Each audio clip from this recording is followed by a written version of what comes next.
पिता तुल्य गुरुदेव के चरणों में त्रैवार नमोस्तु नमोस्तु नमोस्तु। पूज्य छुल्लक जी के चरणों में इक्षामी। जगत पूज्य के चरणों में भावना प्रेषित करता हूं।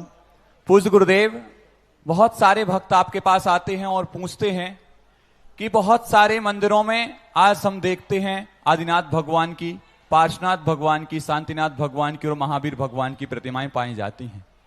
उसमें भी पार्श्वनाथ भगवान की प्रतिमाएं अधिक पाई जाती हैं। तो कई बार आपने समाधान दिया है, ये इसलिए पाई जाती क्योंकि पार्श्वनाथ भगवान के जीवन में बहुत सारे उपसर्ग हुए।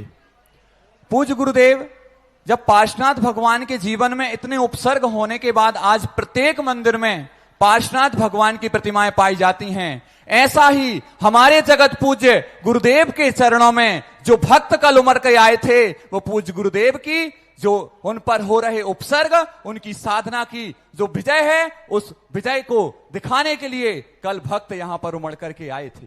पूज्य गुरुदेव, आज कल आपने बताया था कि जो उपकृत हुआ है उपकारी के माध्यम से, वह उपकारी के माध्यम से जो उपकृत हुआ है वो कल आपके चरणों में आया था। हमारी जिज्ञासा है पूज्य गुरुदेव कि जो आपके द्वारा उपकृत हुए हैं, उनके ऊपर आपके द्वारा उपकार किया गया है, लेकिन फिर भी वह यहां तक नहीं पहुंच पाए। आज उनकी भावनाओं में थोड़ा बहुत मतभेद देखने को मिल रहा है।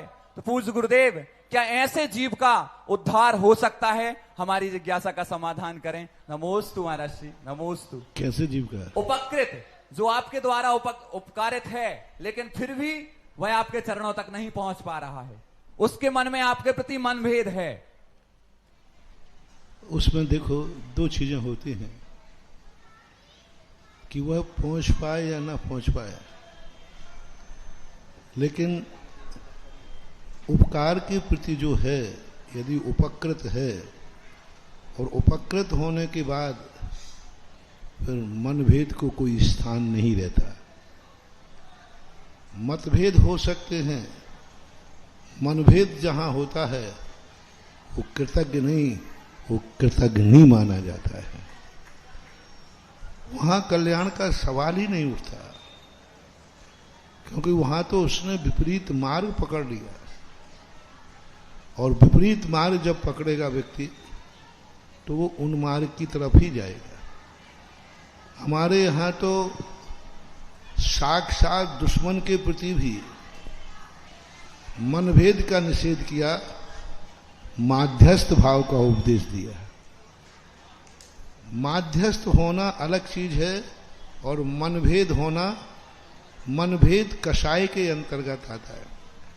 मनभेद वाला तो कहीं ना कहीं से वह ऐसे जीवन को, यदि उपकारी के प्रति थोड़ा भी मनभेद लगता है तो उसकी एक दिन ऐसी दशा हो जाएगी कि वो अपनी जिंदगी में सहयोग के लिए तरसता रहेगा, लेकिन कोई उसके ऊपर उपकार करने वाला नहीं मिलेगा, क्योंकि उन्होंने एक बार उपकृत का अनादर किया, एक बार उस उपकारी के प्रति मनभेद किया, तो जीवन उसका इतना निकृष्ट हो जाएगा, कल वो चीख चीख के भी कहेगा कोई मेरे ऊपर थोड़ा सा उपकार कर दीजिए, तो भी किसी को दया नहीं आएगी, और अंत में जब वो जमजेगा, यही तो स्थिति होती है नारकियों में। नारकी जब वहां जाकर के जब अवधि ज्ञान लगाता है, दुखों को भोगता है, ऐसा क्यों हुआ, तब उसकी जाति स्मरण में आता है कि गुरु हमें समझा रहे थे, हमने उनकी बात को नहीं समझा, उपकारी को हमने अनादर किया, उपकृत नहीं हो पाया। फिर उसको जाति स्मरण होता है, सम्यक को प्राप्त होता है। दो प्रकार के व्यक्ति होते हैं, एक सामने बिना ठोकर खाए चेत जाते हैं और एक ठोकर खा के चेतते हैं। ऐसे लोग आज नहीं कल चेतेंगे, लेकिन चेतना पड़ेगा। व्रती श्राविका